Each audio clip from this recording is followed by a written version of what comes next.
tema que vamos a tocar hoy es un caso real, es un caso que hemos aplicado en el banco de crédito. Hemos utilizado analítica avanzada, siendo específicos predictiva y prescriptiva, para la optimización de ventas de banca exclusiva BCP. La banca exclusiva es un segmento de clientes, básicamente, y este segmento está atendido por ejecutivos de negocio, y aquí vamos a ir desarrollando este caso real en la mejor medida de lo posible. Así que quiero empezar con una pregunta, que es, ¿qué pasa si observo este comportamiento en mi organización? Y aquí sí quiero invitar un momento a que cualquiera pueda abrir su micro y responder. Todas las respuestas son correctas, no hay respuestas incorrectas, así que quien quiera, los escucho. ¿Qué significa esta métrica, perdona? Justamente eso es lo que no sabemos ahorita. Solamente Ya, ok, sabemos que ok. es Pues algo que... pueden ser crecimiento de ventas, también podría ser crecimiento de quejas de clientes, ¿no? Según la coyuntura, ¿no? Se ve una tendencia hacia la alza, ¿no? Muchas gracias, Brandon. ¿Alguien más quiere hacer alguna acotación adicional?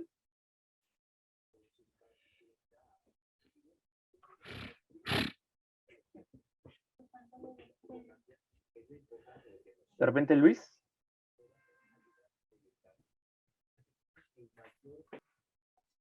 Bueno, hola, ¿cómo están? ¿Qué tal? Buenas noches. Bueno, se ve que está en alza, bueno, debe ser un indicador en el cual mes a mes está creciendo, ¿no? Por ahí de repente en el mes de abril hacia junio habrá bajado, pero de ahí comienza a subir. Perfecto, muchas gracias.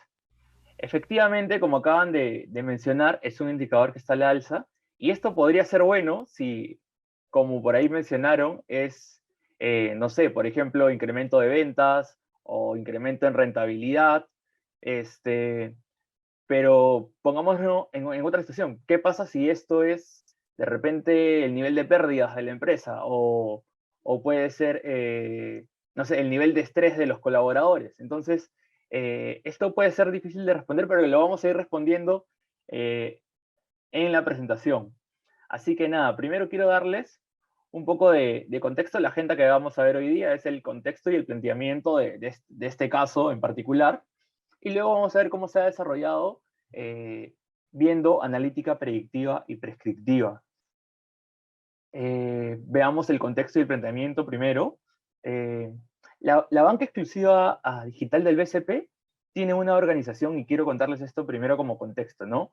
Se atiende a través de ejecutivos de negocios, y esos ejecutivos de negocios están agrupados en agencias, y digamos, muchas de estas agencias pertenecen a regiones.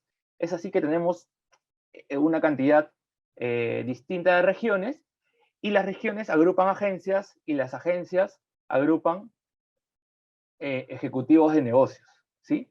Entonces, simplemente para entender cómo se da esta interacción entre los ejecutivos de negocios y los clientes, que los tenemos aquí a ambos, es que los clientes tienen necesidades, ¿no? Tienen consultas, reclamos, operaciones, transferencias, estados de cuenta, pero también pueden solicitar productos como de ahorros, seguros, o también pueden solicitar créditos, ya sea personales, vehiculares, hipotecarios, lo que fuera, ¿no?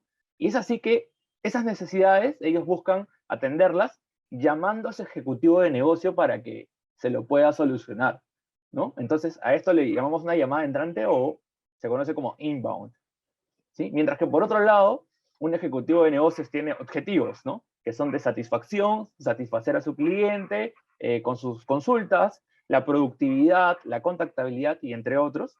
Y es para eso que si un cliente quiere, por ejemplo, buscar su mejor productividad, necesita hacer llamadas de salida o conocidas como el outbound. Teniendo esto en consideración, esta interacción, y quedando eso mucho más claro, quiero contarles justamente al problema inicial, ¿no? En el año pasado, en la coyuntura del 2019, lo que se vio justamente es que el nivel de llamadas en el inbound del canal de banca exclusiva había aumentado considerablemente. Como vemos aquí, ya vemos que en los meses a partir de enero, febrero, marzo, abril, ya meses críticos de esta coyuntura de la pandemia, este volumen empezó a aumentar, digamos, de maneras bastante grandes en niveles, ¿no? Llegando incluso ya para los meses de junio y julio hasta duplicar niveles de lo que existían previo a la pandemia. Entonces, esto causó gran preocupación en el canal, y no solamente eso, sino es que otro indicador de los que se observa y que los podemos ver a la derecha con esta línea naranja es el nivel de cantidad de llamadas que no pueden ser atendidas o que se pierden simplemente, ¿no? Que normalmente se mantienen en niveles bajos de 7% y en algunos momentos llegaron hasta niveles incluso del 34%, ¿no? Lo cual es bastante preocupante, ¿no? No se está pudiendo atender bien. Pero lo peor de todo es que hay gran demanda de llamadas y no se puede atender y no se puede, digamos, los objetivos de los ejecutivos no pueden ser satisfechos en el sentido de mejorar su productividad, porque todo su tiempo está ocupado en atender consultas y en atender necesidades, y sobre todo en una etapa como una coyuntura, ¿no? Así que nos llevamos a plantear un problema, ¿no? Que es, ante una demanda que puede ser muy alta, o pensemos más allá, puede ser baja, ¿no? En el inbound, es decir, las llamadas que entran, ¿cuáles deben ser las horas más adecuadas para yo enfocarme en mis ventas? Porque son partes de mis objetivos como colaborador, ¿no? Pero enfocado en que se maximicen esas ventas, pero sin descuidar el nivel de servicio, que es un tema muy importante, ¿no? No quiero llegar a niveles de llamadas que no han sido atendidas a grandes niveles, porque eso afecta básicamente a la satisfacción y a lo que el banco quiere dar hacia sus clientes, ¿no? Una buena atención. Entonces, teniendo esto como concepto principal, la banca exclusiva de BCP era nuestro involucrado, ¿no? Tenían ciertas necesidades, entre ellas abordamos que son la gestión del inbound y del outbound, ¿no? Tener mayor visibilidad en estos dos, pero su enfoque tiene que estar en la reactivación de las ventas, ¿no? ¿Cómo lo podemos maximizar? Es por eso que desde la parte del Centro de Excelencia de Analytics, en donde trabajamos bastante de la mano, le propusimos como solución ver dos cosas. Primero, hacer un forecast del inbound, es decir, vamos a tratar de, con ciertos modelos, poder predecir cuáles van a ser los niveles de demanda de las llamadas, teniendo en cuenta N factores, ¿no? Teniendo en cuenta también coyunturas, etcétera, ¿no? Pero, digamos, saber cuántas llamadas de por sí van a caer en un día a tal asesor, en tal región, en tal agencia, eso como que sí me ayuda, pero aparte necesito optimizar, tomar decisiones de saber en qué momento me tengo que enfocar para yo recibir llamadas, para satisfacer a mis clientes y yo dedicarme a hacer las mías, porque también tengo que cumplir con otros objetivos. Entonces, en ese sentido, el primer punto a realizar era este modelo de forecast de las llamadas entrantes, ¿no? Y hacer pronósticos, y para eso utilizamos variables que pueden ser como las llamadas anteriores. Con eso nos valimos también de cálculos estadísticos, haciendo estimados también por crecimientos, por días de semana, tomamos muchas cosas en consideración y básicamente también variables que puedan captar la tendencia. Y por otro lado, que tiene que ver con la parte prescriptiva y que más adelante lo vamos a poder revisar, es que este modelo hay que tomar decisiones. Es decir, todos los días los ejecutivos se enfrentan a un gran dilema, ¿no? Yo trabajo, ponte, desde las 9 hasta las 6 de la tarde y no sé cada hora en qué cosa me tengo que enfocar, ¿no? Si me tengo que enfocar en recibir las llamadas para atender a mis clientes o en yo hacer mis llamadas de manera proactiva para cumplir con ciertos objetivos. Entonces, esto no es un tema tan fácil porque tomar esa decisión tomando en cuenta muchas variables de entorno es un problema complejo. Entonces, para eso vamos a usar los problemas, vamos a abordar esto como un problema de optimización, ¿no? Para eso tenemos la variable de decisión, las funciones objetivos y ciertas consideraciones o restricciones que lo vamos a ver más adelante. Teniendo este contexto, solamente quiero comentarles que como estábamos en la coyuntura del año pasado, del 2020, tampoco es que tuvimos mucho tiempo para desarrollarlo, es decir, nos dijeron, bueno, puedes tener 6 meses para hacerlo, ¿no? Nos propusimos resolver esto en el transcurso de 4 semanas, y es así como lo abordamos, ¿no? Porque necesitamos atacar una solución rápida también. Entonces, vamos a ir directamente ya con la parte de la analítica predictiva, y tiene que ver con lo que les había comentado hace un rato, que tiene que ver con, vamos a ver un forecast, un pronóstico de las llamadas, ¿no? Entonces, en ese sentido, ya les había comentado un poco, establecimos primero cosas que son súper básicas cuando queremos hacer un modelo predictivo, ¿no? Es, primero, los datos de modelamiento. Tiene que ver con cuál es mi unidad de observación. Para eso definimos que tenía que ser a nivel de día del calendario y por región. Nuestro target, es decir, qué es lo que yo voy a modelar, va a ser el inbound, es decir, la cantidad de llamadas que ingresan a ese canal. Nuestra población, tomamos información desde pasada, ¿no? Desde mayo 2019 hasta junio 2020, y básicamente terminamos definiendo que vamos a hacer un modelo predictivo de Machine Learning, porque aquí se pueden usar otras técnicas distintas también, ¿no? Hacer una serie de tiempos, hacer un análisis de colas, etcétera, pero fuimos por este camino porque nos parecía súper factible y aparte hacía todo el sentido con el tipo del problema que queríamos resolver, ¿no? Así que, bueno, construimos variables, aquí no me voy a detener mucho, la verdad, ¿no? Que tiene que ver con distintos inputs para poder construir variables, pero esto es lo más importante, ¿no? Nosotros, nuestra etapa de modelamiento, probamos no solamente un modelo, sino probamos N modelos, ¿no? Aquí contarles que probamos 3 algoritmos, de repente los que ya están un poco más familiarizados, de repente lo pueden reconocer, pero igual son algoritmos conocidos, ¿no? De regresión logística, árboles decision trees, ¿no? Árboles de decisión, y modelos de random forest, ¿no? Es así que nosotros con saben que estos modelos tienen parámetros, y haciendo distintas combinaciones de parámetros, probamos hasta 1500 modelos distintos. Pero nos quedamos al final solamente con 2 candidatos de cuál podrían ser nuestros mejores modelos. Uno que era con un método de regresión logística y otro con un método de random forest. Así que quiero mostrarles directamente ya los resultados de este modelo, ¿no?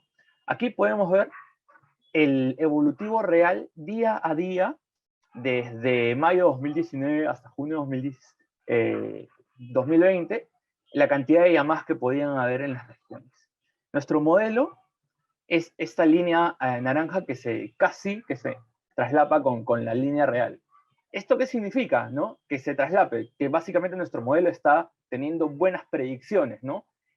Básicamente cuando el volumen real sube, nuestro modelo también nos indica que sube, y cuando el volumen de llamadas baja, nuestro modelo también nos indica que baja. ¿Qué sería un modelo perfecto? Que básicamente estas dos líneas estén totalmente una superpuesta sobre la otra. Evidentemente hay ciertas diferencias, pero que son totalmente manejables y son propias de cualquier modelo, ¿no? Esto lo hemos medido con un indicador que lo conocemos como poder de predicción, pero más específico, el R cuadrado. Simplemente para, digamos, para aquellos que de repente no están tan relacionados con esto, el R cuadrado es una medida estadística que te mide es qué tanto nos acercamos nuestro valor del modelo con el valor real, ¿no? Por ejemplo, en este cuadrito de aquí arriba a la derecha, podríamos decir que tiene un mejor R cuadrado porque los valores están mucho más cerca del modelo o la línea de regresión, mientras que en este cuadrito de abajo, nuestro R cuadrado sería mucho menor, perdón, porque estamos mucho más alejados del verdadero valor, ¿no? Entonces, para contarles que aquí el valor de R cuadrado de este modelo, como lo venimos de 83%, ¿no? Y hemos visto que tiene un alto performance por el que los pronósticos son buenos y aparte nos permite captar tendencias. Pero les había contado que no era el único modelo que nosotros, candidatos, digamos, que nosotros elegimos, ¿no? Este es el modelo de regresión que les acabo de mostrar, de 83% de R cuadrado, pero teníamos otro adicional con una metodología de random forest, ¿no? Aquí podemos ver de que este tiene un mejor R cuadrado, es decir, se acerca mucho mejor a las predicciones. Por ejemplo, aquí he señalado algunos casos en donde el modelo de regresión como tal no capta a veces tanto los picos, mientras que el modelo de random forest a veces sí los capta, ¿no? Entonces, evidentemente hay una mejora, sin embargo nuestro modelo sigue siendo bueno. Entonces, les había comentado hace un momento de que no teníamos tanto tiempo para poder desarrollarlo y sí queríamos que este modelo se implemente súper rápido para poder ponerlo a prueba, ¿no? Porque estábamos en una coyuntura. Entonces, decidimos finalmente quedarnos con el primer modelo, con el de regresión. ¿Por qué? Porque iba a ser mucho más fácil de implementar, tanto en tiempos como en complejidad, dado que lo iba a implementar directamente el negocio y para ellos es mucho más interpretable tener un modelo más simple como el de regresión, ¿no? Entonces es por eso que nos quedamos con el primero en esta parte. Así que listo, ya teníamos nuestro modelo que nos iba a predecir las llamadas. Nos enfocamos en otro siguiente punto, que es la analítica prescriptiva. Y aquí quiero contarles rápidamente un contexto de qué cosa es la analítica prescriptiva. La analítica prescriptiva está enfocada en tomar decisiones. ¿Para qué? Para mejorar justamente las estrategias. Los que estuvieron en la sesión de ayer, y por ahí vi algunos comentarios, una ponencia se enfocó directamente en lo que es optimización, que es justamente lo que tratamos de comentar ahora, ¿no? La analítica predictiva busca recomendar acciones, pero facilitando la toma de decisiones. Y aquí quiero ponerles un ejemplo teórico, pero que es bastante interpretable, ¿no? Tenemos un cliente, por ejemplo, en el banco, y queremos ver, con modelos sabemos cuál es la probabilidad de que éste adquiera un producto, ¿no? Por ejemplo, que adquiera un producto de crédito tiene una probabilidad que está representada aquí por el color y llamémosle que es una probabilidad alta, ¿no? Bacán, entonces tú puedes decir, ya, entonces ofrezcámosle este producto porque si el cliente tiene una probabilidad alta, probablemente lo compre. Pero, digamos, ¿y qué pasa si vemos todas sus otras probabilidades de otros productos y también son buenas? Entonces es, ok, aquí ya la decisión no es tan fácil, ¿no? Por lo que me planteo es, ¿qué le ofrezco primero de tal manera que sea mejor para el cliente y para el banco? ¿Mm? Problema no menor. Y después es, ¿qué le ofrezco segundo? ¿Qué le ofrezco tercero? Y así, etcétera. La analítica prescriptiva es la que te ayuda a tomar estas decisiones de una mejor manera. Y aquí, como para poner un ejemplo mucho más rápido, y antes de pasar con el caso en sí, quiero ponerles el ejemplo de la mochila. Imagínense que tienen una mochila de capacidad de carga de 15 kilogramos y tienen 5 objetos, ¿no? Cada uno tiene un valor a la izquierda, en la cara izquierda, y su peso en la cara derecha. La pregunta es, ¿qué objetos debería incluir en la mochila de tal manera que maximice el valor sabiendo que no puedo excederme de 15 kilogramos? Aquí va a ser un poco simple porque si me pongo a tantear, lo puedo sacar, pero básicamente como se resolvería, digamos, de una manera un poco más estructurada, es de que hay un total de 20 kilogramos, no puedo llevar todos, entonces tengo que seleccionar algunos, ¿no? Tengo 5 objetos, el valor está aquí en cada uno de ellos, ¿no? $1, $2, $4 y $10.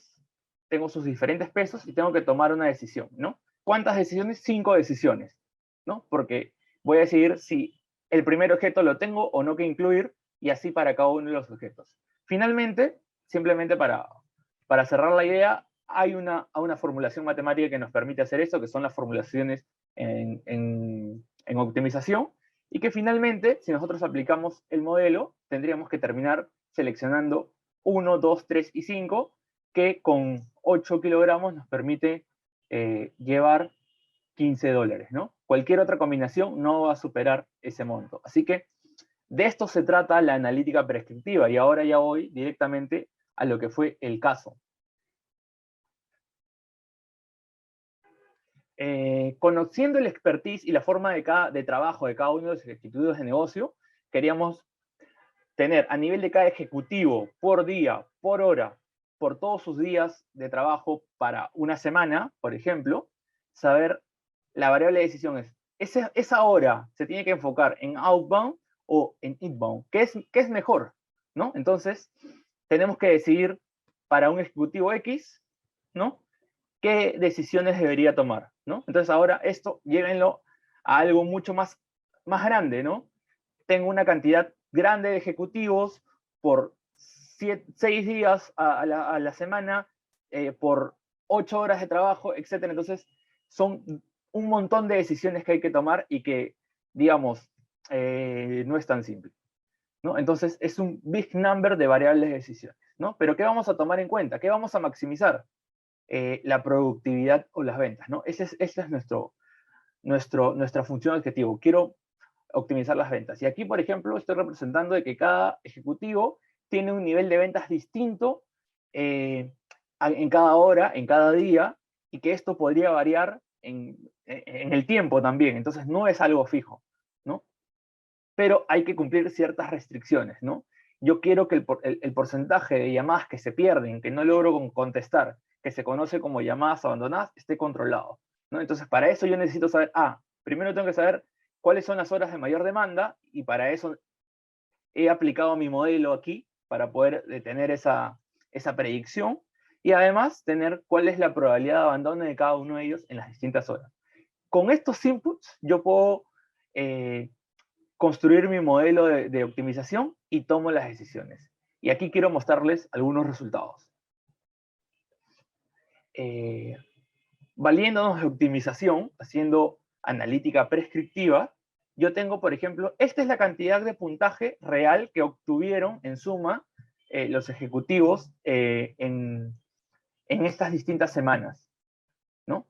Ahora, nosotros hemos aplicado un backtesting. El backtesting es cuando uno ejecuta un modelo, ¿no?, en un periodo pasado y compara los resultados que se hubieran obtenido si hubiéramos hecho caso a las recomendaciones de un modelo. Digo hubieran porque eso no ha pasado en realidad, simplemente lo hemos simulado, ¿no? Entonces, ¿cuál es ese resultado? Es esta línea azul. Si nosotros hubiéramos seguido las recomendaciones que nos da el modelo, tenemos una mejor productividad, ¿no? ¿En cuánto? De 7.2%, ¿no? Y esto en realidad, ¿qué cosa representa, ¿no?, para nosotros? Representa mucho más productos que se pueden desembolsar y vender, y termina siendo algunos millones más en desembolsos en cuanto a productos. Entonces, esto es súper importante, ¿no? Hemos conseguido un modelo que, si nosotros nos podemos reorganizar la forma en cómo gestionamos, ¿no?, simplemente tomando mejores decisiones, puedo ser mucho más efectivo al momento de vender y al momento de atender las llamadas que los clientes hacen hacia el negocio. Entonces, es una herramienta súper potente, ¿no? Y solamente para tener en consideración, ese 7.2% es un resultado potencial, y la verdad es que esto no se va reflejado si es que esto no se pone en gestión, ¿no? Verdaderamente darle esta herramienta y esta visibilidad al canal y que lo puedan utilizar, ¿no? Simplemente para no quedarnos con la duda, este es un poco como el look del prototipo, porque esto ya se ha migrado a una website y esto ya está de una manera un poquito más industrializada, por decirlo, pero en el primer prototipo, este era el look básicamente de lo que sería la herramienta, ¿no? Para cada uno de los ejecutivos, cada uno manejaba como especie de calendario, y por adelantado podía saber cómo debería organizar su trabajo para lo que va a ser la siguiente semana, ¿no? Y a veces enfocándose en atender inbound, ¿no?, cuando dice aquí atención int, o enfocarse netamente en ventas, porque probablemente en esas horas va a ser mucho más efectivo, ¿no? Porque, digamos, la intuición es que el modelo no te recomienda otra hora, porque quizá en esa otra hora es mucho más improductiva o lo que fuera. Entonces va variando y va haciendo, digamos, tomando las mejores decisiones en cuanto a qué te deberías enfocar en cada hora. Entonces, esto es básicamente lo que te da la analítica, que se traduce en una herramienta, que se traduce en una estrategia, ¿no? Así que creo que me quedan unos cuantos minutos para hacer un bonus track, ¿no?, que tiene que ver con el lado de diseño del experimento, ¿no? Bacán, nosotros hemos hecho nuestros modelos, predictiva, prescriptiva, tenemos una herramienta, pero tenemos que ponerlo a prueba, ¿no?, para ver si verdaderamente esto funciona. Perdón. Un segundo.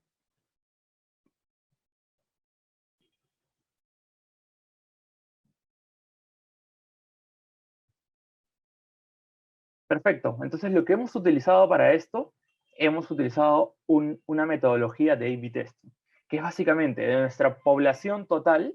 Nosotros hemos definido dos grupos, ¿no? Un grupo control y un grupo piloto. ¿Qué cosa es el grupo control? Básicamente es aquel grupo que vamos a aplicar la misma estrategia, no vamos a cambiar nada.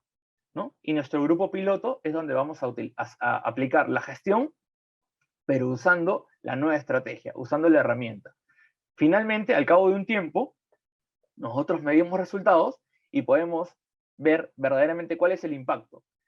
Nuestro grupo piloto verdaderamente logró tener mayor productividad usando la herramienta, usando esta nueva estrategia, que el grupo que siguió haciendo las cosas igual como siempre, ¿no? Entonces, esta metodología es A/B testing y hay cosas que hay que tener en cuenta, ¿no?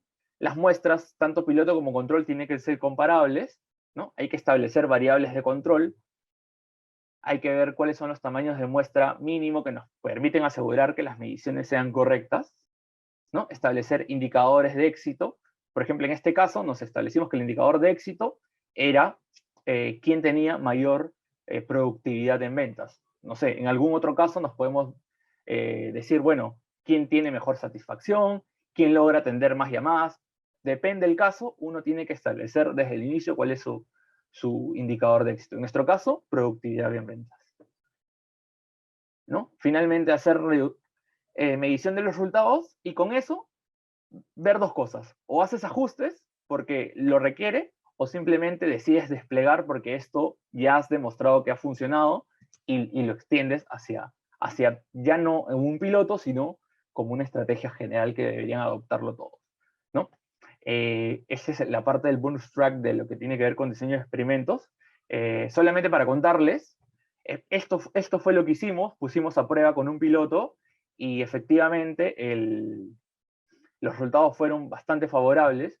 Hubo una mejora de productividad para aquellos que utilizaban la herramienta, ¿no? Entonces, lo cual se vio aquí verdaderamente el valor de que no quedaba solo en papel, de haber hecho los modelos y que tengan un buen performance, sino que poniéndolos a prueba demostró de que sí hay una optimización de los recursos y de las cosas, en la forma de cómo hacer las cosas, ¿no?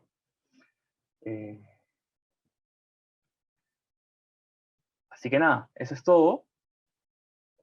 Otra vez, bueno, soy Nicolás Guarancay, me pueden encontrar en LinkedIn. Estoy abierto a preguntas. Ok, Nicolai, muchísimas gracias por tu presentación. De hecho, tenemos varias preguntas en Slido. Te voy a leer aquellas que están en primero y vamos hasta cuánto nos alcanza el tiempo para poder contestar. La primera es, ¿cuál es un indicador de éxito de un modelo prescriptivo? Claro. Más que el indicador de éxito sea netamente del modelo prescriptivo, es algo que uno se establece como negocio, ¿no? Por ejemplo, yo tengo, imagínense, no sé, una industria cualquiera, voy a hablar, no sé, producción de lapiceros, ¿no? Entonces yo de repente solamente produzco lapiceros del color negro y ahora tengo una nueva idea y digo, bueno, quiero producir lapiceros de color azul. Bueno, si es que yo me establezco una métrica de éxito o un indicador de éxito, va a ser qué es lo que quiero. De repente, que más personas compren el lapicero azul o que más personas compren la cantidad de lapiceros o obtener más monto en ventas o de repente, no sé, si es que estoy mandando una publicidad de lapiceros, que más gente vea la publicidad. Entonces, el establecer un indicador de éxito no tiene que ver con un resultado de modelo, sino tiene que ver con algo que se establece uno como indicador del negocio, ¿no? ¿Qué es lo que a mí me interesa probar? ¿En qué va a funcionar? Entonces, va más ligado por ese lado, ¿no? Más que un indicador, como les hablaba al inicio del modelo predictivo, ¿no? Que se mide con un indicador como R cuadrado, ¿no? El modelo prescriptivo lo mides con cuánto de mejora tiene, pero establecimos que esa mejora tenía que estar en sentido de las ventas, ¿no? Y ahí establecimos que nuestro gap era de 7% en ese indicador que nosotros pusimos como negocio, ¿no? Queremos apuntar a eso. Entonces, es algo que uno se establece. Ok, Nicolai, gracias. Tenemos otra pregunta que tiene varios votos, que es, ¿qué tamaño de N tuvo el grupo piloto y el grupo control? ¿Cómo eligieron el grupo control? ¿Fue aleatorio o hubo un criterio comercial o operacional? Gracias. Excelente pregunta. De todas maneras, siempre cuando uno va a hacer un diseño de experimentos, tiene que establecer la unidad de observación, la unidad de análisis en este caso, cada uno de los ejecutivos eran una unidad de análisis, y contábamos más o menos con aproximadamente 250 ejecutivos en todo el canal. Utilizamos una metodología que tiene que ver para hacer cálculos de muestreo, cálculos de muestra mínima, lo cual nos indicaba que nosotros necesitábamos al menos, para que la medición sea comparable, necesitábamos al menos 100 personas, 100 unidades de análisis, deberían ser como mínimo para que sea comparable. Entonces, primero calculamos el tamaño, ¿no? Entonces ahí es lo primero. Y lo segundo es cómo lo seleccionamos. Y efectivamente aplicamos muestreos aleatorios para poder seleccionarlo, pero después de haber aplicado los muestreos aleatorios, nosotros reconfirmábamos si verdaderamente eran muestras que son comparables o que eran, llamémosles muestras espejo, ¿no? Y efectivamente, aplicando el muestreo aleatorio, sí se confirmó de que mi piloto y mi control, ¿no? Tenía 100 por un lado y 150 por el otro lado, eran personas que los podía comparar, ¿no? Porque una de las cosas que les había comentado en la parte de diseño de experimentos era hay que establecer variables de control, y esas eran como, por ejemplo, que tengan un mismo nivel de cartera, la dificultad de la cartera tenía que ser similar, el desempeño de los que estaban en piloto y en control también tenían que ser similar, no podía tener como ya los peores ejecutivos en un lado y los mejores ejecutivos en otro lado, ¿no? Eso estaría trayendo sesgos, y sí lo hicimos bajo esa metodología, ¿no? Y evitamos en lo mínimo que sea, digamos, que el negocio te diga ya, mi piloto va a ser la agencia 1 y 2 porque son las buenas, y mi agencia 3 y 4 porque son las malas. Evitamos de que ese tipo de sesgos estén incluidos en la selección de las muestras, ¿no? En este caso fue con una metodología más rigurosa. Ok, gracias Nicolai. Tenemos otra pregunta que también tiene varios votos, que es ¿cómo así saben si el backtesting es mejor? ¿Cómo saber si será más efectivo si no pasó? Que justamente tienes estas dos cosas por hacer, ¿no? Una, el backtesting, primero te da señales de que si verdaderamente si lo hubieras utilizado es mejor o no. Como les mostré, sí hubiera sido mejor, pero la única forma de saber si verdaderamente va a ser mejor es que lo pongas a prueba. Y para eso usamos la metodología de A/B testing, y para eso hacemos pilotos y controles, ¿no? Porque ya no importa tanto qué hubiera pasado antes, o sea, sí me sirve como para revisar y como para ver, como para tener como un punto de partida de más o menos cuánto podría ser el potencial que puedo capturar, pero digamos que lo real es lo que se va a ver a partir de lo que yo voy a poder medir de aquí en adelante, ¿no? Entonces, una de las formas antes de poder desplegar esto a todos es primero hacer un piloto y un control, ¿no? Ok, Nicolai, genial. Todavía tenemos algunos minutos más, entonces podemos responder un par de preguntas más. Nos preguntan por qué usaron R2 como indicador y si el R2 tiende a ser mayor si tiene más variables. Sí. Particularmente usamos el R cuadrado porque queríamos, es una medida estadística que nos ayuda a ver claramente qué tanto nuestros valores del modelo se acercaban al valor real, ¿no? Entonces, en ese sentido, el indicador más adecuado para nosotros era el R cuadrado. Ahora, me comentaban sobre si es que tenía muchas variables el modelo, de repente no podría ser lo más adecuado, pero utilizamos algunas técnicas de sparsity para poder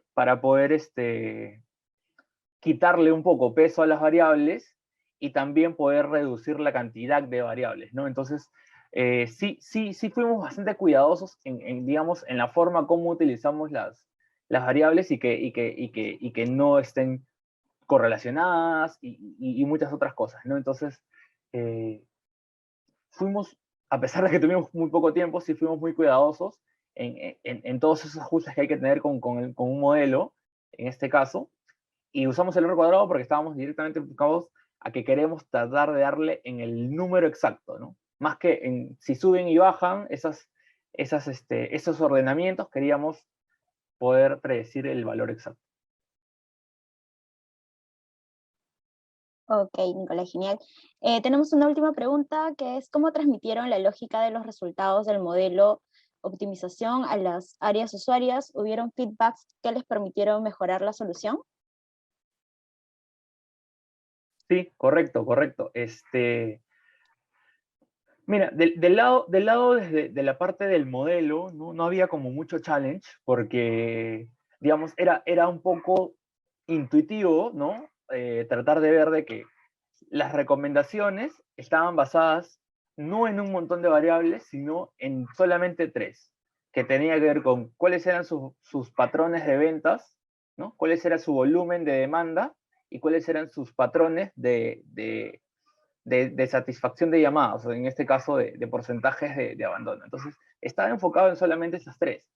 Entonces, intuitivamente era sencillo entender de que si el modelo te recomendaba que en una hora específica que te enfoques más en vender más que en atender llamadas, era porque todo indicaba de que en esta hora la productividad pesaba mucho más de lo que tú podías atender simplemente esperando que te caigan las llamadas. Y que en otra hora, seguramente, si te decía tienes que enfocarte en atender llamadas, era porque era mucho más preponderante, porque tenías mucha demanda y seguramente afectaba mucho en tu indicador de satisfacción versus probablemente sea una hora que es muy poco productiva. Entonces, desde la parte de la intuición era muy simple de cara al negocio, pero sí había feedback en otro sentido, es decir, oye, por ejemplo, esto del segmento de banca exclusivas se trabaja por ejecutivos, pero los ejecutivos, digamos, trabajan en duplas, ¿no? En pares. Y a veces, por ejemplo, en horas de almuerzo, uno sale a almorzar y otro se tiene que quedar, digamos, como soporte de toda esa cartera. Entonces me decían, oye, ¿qué pasa si tienen que una persona ir a almorzar y el otro lo está supliendo? Entonces tú me dices que yo me tengo que enfocar en atender llamadas, pero en realidad no me conviene. Entonces, habían challenges de este tipo, feedback de ese lugar, que nosotros lo pudimos abordar con ellos, pero ya más desde el sentido de negocio, ¿no? Por ejemplo, me decían, y esta fue una pregunta típica del canal, es, mira, tú me mandas una programación, pero es casi imposible que yo pueda hacerle caso al 100% de las recomendaciones, porque claro, tengo que yo ponerle, obviamente, mi propio expertise como ejecutivo, y no es que eso esté mal, lo que nosotros le tratábamos de explicar es, nosotros te damos una recomendación y tienes que tratar de seguirlo lo mayor posible. Lo que no podría pasar, y que eso sería totalmente contraintuitivo, es de que cuando evaluamos finalmente cómo has gestionado, lo hagas hecho totalmente al revés, ¿no? Que las horas que yo te decía que te enfoques en inbound, vendas, y que en las horas que te decíamos vende, se enfocan en el inbound. Entonces, esas cosas contraintuitivas era lo que queríamos evitar. En la medida que ellos puedan hacerle mucho más caso a la herramienta y estar más cerca del 100%, era mejor, y eso se vio después en los resultados, ya cuando hicimos un drill down de ello, pero no era nuestro principal dolor, ¿no? Les pedíamos que lleguen al menos a un 80% de adopción, y a partir de ahí que leen para adelante, ¿no? Ellos a veces se rayaban porque no pueden hacerle caso al 100%, es normal, pero la idea era seguir la intuición, ¿no? Hacerle caso a la herramienta y no hacer lo contrario. Ya, genial. Chicos, hemos puesto un pequeño formulario para que nos puedan dejar su feedback respecto a la ponencia. Les pediría que se tomen un par de minutos para poder contestarlo y esto nos ayuda a mejorar en los siguientes eventos. Nicolai, tenemos otra pregunta que no está tan relacionada con el caso, pero que puede ser interesante contestar, que es cómo llegar a trabajar en el sector financiero como Data Scientist. ¿Cuáles serían tus recomendaciones para aquellos que recién están iniciando un camino en la ciencia de datos? Sí, bueno, si es que es para personas que están iniciando, de hecho, uno primero es tenerlo un poquito más aterrizado, o es decir, tener como la decisión de sí querer hacerlo. Esto nos va a llevar como a ver qué cosas tiene que tener una persona. Tiene que tener sentido analítico, eso es básico. O sea, no digo, ya tiene que saber modelar, ya tiene que saber eh, todos los conceptos en la mente, no, pero sí tiene que tener un pensamiento crítico de, de, de problem solving, por ejemplo, ¿no? Y de cómo eso aterrizarlo mira, por ejemplo, si yo quiero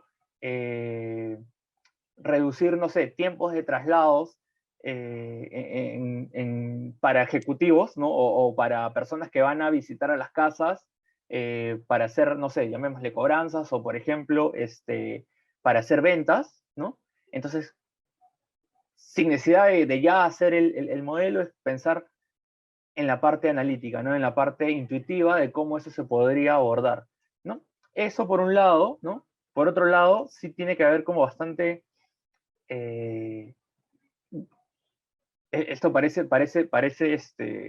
trillado, pero es verdad, ganas de aprender.